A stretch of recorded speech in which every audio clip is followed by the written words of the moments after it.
누가복음 4장 1절에서 15절까지 말씀을 교독합니다. 예수께서 성령의 충만함을 입어 요단강에서 돌아오사 광야에서 40일 동안 성령에게 이끌리시며 마귀에게 시험을 받으시더라.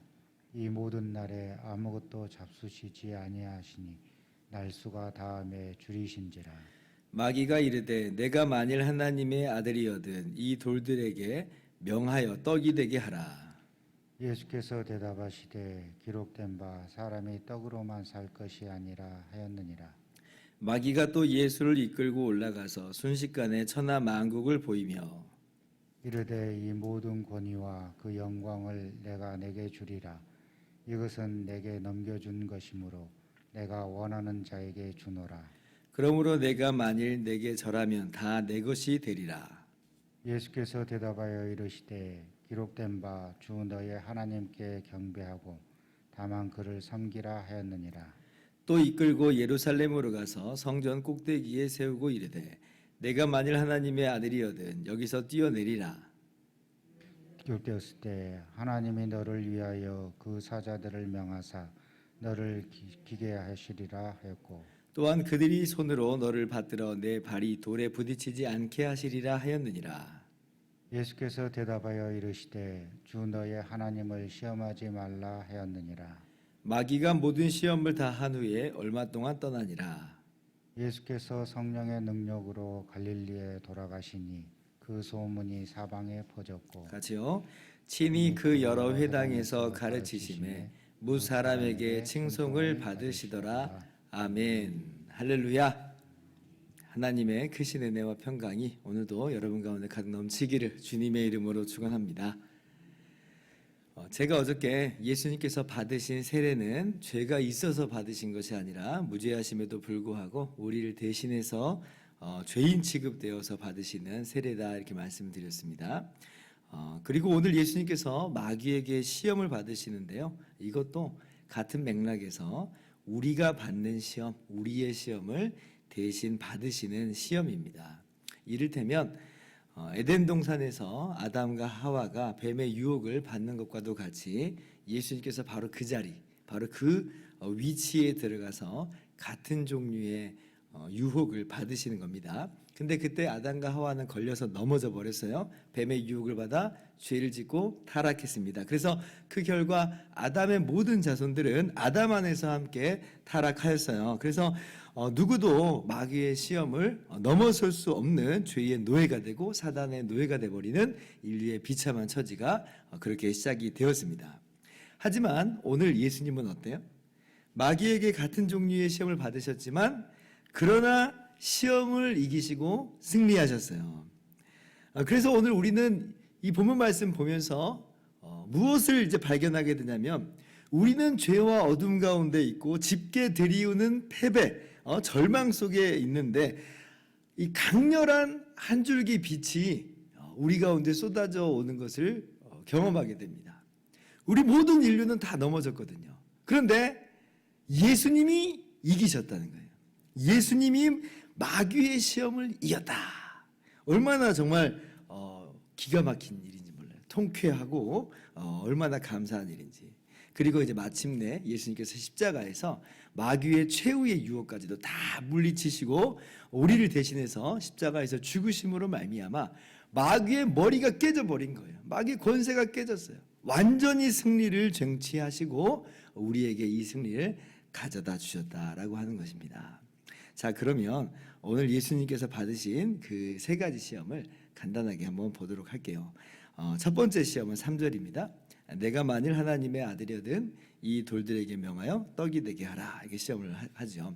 40일을 줄였으니까 예수님이 얼마나 이게 그럴듯한 시험이었겠어요.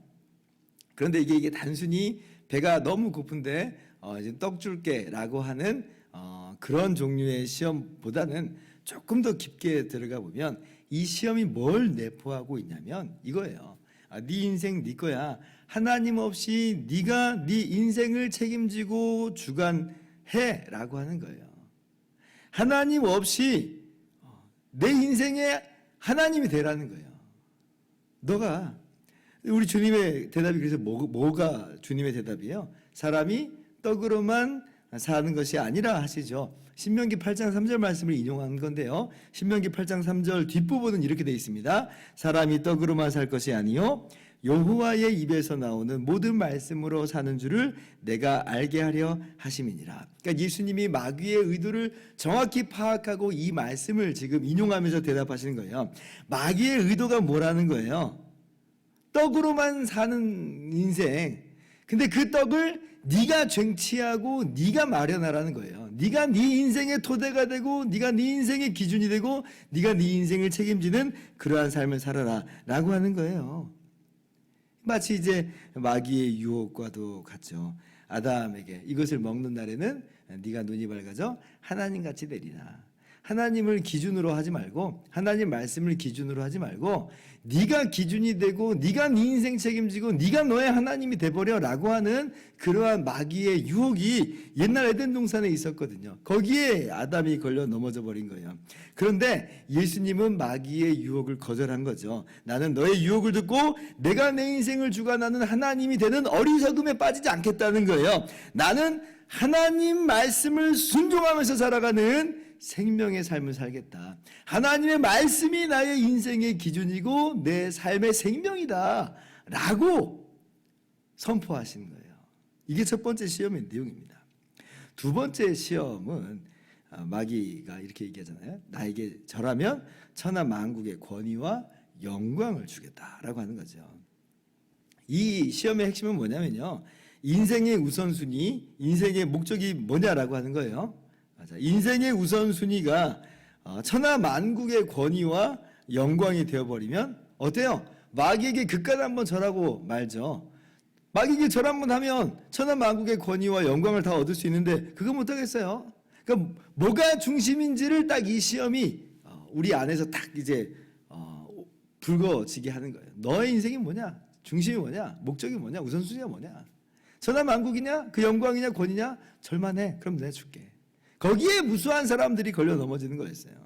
자, 하와가 선악과를 딱 봤어요. 어때요? 먹음직도 하고 보암직도 하고 지혜롭게 할 만큼 탐스럽게도 한 나무인지다.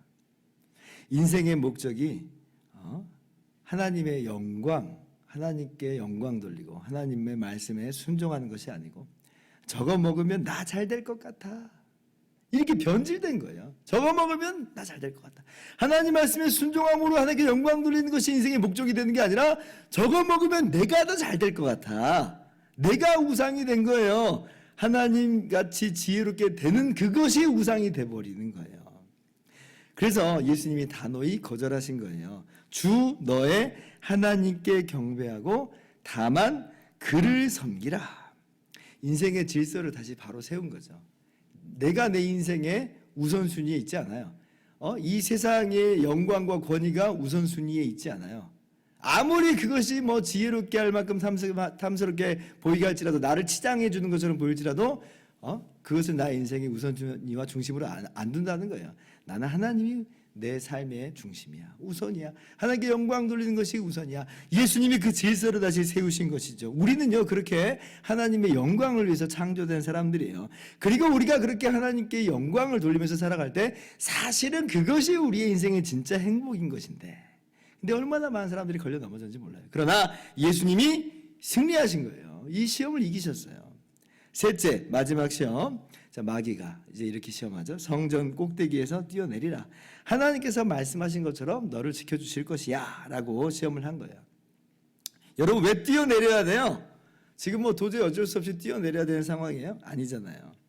근데 그렇게 해서 하나님께서 도와주시는 것을 하나님의 사랑의 증거로 삼으라라고 하는 거예요. 근데 보세요. 그럴듯하잖아요. 근데 뒤집어 말한다면 이게 뭐냐면 하나님이 안 들어주시면 너를 사랑하는 것 아니야 라고 지금 의심하게 만드는 거예요. 굳이 이렇게 굳이 이걸 가지고 테스트할 필요가 없거든요. 하나님 우리 사랑하세요. 근데 이걸 가지고 하나님이 정말 나를 사랑하시는 것에 증거로 삼는다고 한다면 그것은 정말 하나님의 선하심과 사랑을 의심하는 것이 되어버리는 거죠. 의심하는 것이 돼요. 하나님 믿는 것처럼 위장이 되지만 사실은 하나님의 선하심과 사랑을 의심하게 하는 사단의 시험이었던 것입니다. 그래서 예수님께서 뭐라고 대답하세요? 주 너의 하나님을 시험하지 말라. 하나님의 사랑, 하나님의 선하심을 의심치 않고 우리가 믿는 이유는 우리가 뛰어내렸더니 우리를 보호해 주셨기 때문에, 그래서 나는 하나님의 사랑과 선하심을 의심치 않고 믿어, 이렇지 않아요. 우리가 정말 하나님의 사랑과 선하심을 확신하는 증거를 어디에 둬야 돼요? 제가 항상 이야기하잖아요. 어디에 둬야 돼요? 십자가에 둬야 되는 거예요. 십자가를 보면서 하나님의 사랑의 확증을 우리가 보는 거예요. 거기에서 하나님의 사랑과 선하심을 보는 거지, 뛰어내렸더니 받아줬다, 이것을 우리의 이 하나님의 선하심과 사랑에 대한 어떤 의심치 않는 믿음의 근거로 삼아버리면, 그래서 사람들이 시험 드는 거예요. 왜냐하면 우리가 하나님의 선하심과 지혜를, 하나님의 섭리를 다 모르잖아요. 지금 당장은 때로는 우리의 삶이 얼마나 어렵게만 흘러갈 때가 많아요. 그러면 대번에 우리 마음속에서 튀어나오는 말이 뭐예요? 하나님 나 사랑하시지 않나 봐, 이런 말이 나온다는 말이에요. 그래서 시험 들어버린다, 그런 얘기를 하잖아요. 하나님의 이 지혜는 더 깊고 넓어요. 그게 선하심이고 하나님의 분명히 가장 좋은 것으로 주시는 거지만 당장 우리의 눈앞에는 그렇게 안 보일 수 있습니다. 그래서 그런 걸 가지고 하나님의 사랑과 선하심을 확증 삼으려고, 그것이 마치 진짜 전부인 것처럼 그렇게 하나님의 선하심과 사랑을 의심하지 말고, 하나님 시험하지 말고, 이미 하나님께서 아들을 주신 그 사랑을 보세요. 예수님께서 십자가에 달리신 그 사랑을 보세요. 그렇게 우리를 분명히 사랑하시는 선하신 하나님이에요. 그러므로 하나님을 시험하는 것이 아니라 우리는 여전히 믿음 안에 하나님 나를 너무 사랑하셔 라고 하는 분명한 믿음 가운데 거하시기 바랍니다. 예수님이 이기셨어요. 이 인류가 당하는, 그리고 인류가 저마다 다 넘어져 버렸던 이 세 가지 시험을 예수님은 이기셨어요. 서광이 비친 거예요. 서광, 인류의 서광이 비쳤어요. 예수님이 이기셨다. 다 져버렸는데 예수님이 이기셨다. 그리고 마침내 십자가에서 최종 승리를 거두신다. 그러므로 마귀의 권세가 깨어져 버렸어요. 우리가 그렇게 예수 그리스도 안에서 함께 승리를 누리게 된 겁니다. 주님께서 이루신 그 시험을, 마귀의 시험을 이기는 그 승리를 우리에게 가져다 주세요. 우리 때때로 우리도 넘어지고 시험 가운데 깨지고 그럴 때가 있지만, 그러나 예수 그리스도 안에 있는 자는 이미 이긴 거예요. 이미 승리한 거예요. 왜냐하면 예수님이 우리 자리에 들어오셔서 이 모든 걸 다 끝내놓으셨거든요. 그러므로 이러한 복된 승리가 우리 가운데 주어졌음을 믿고 확신하시기 바랍니다.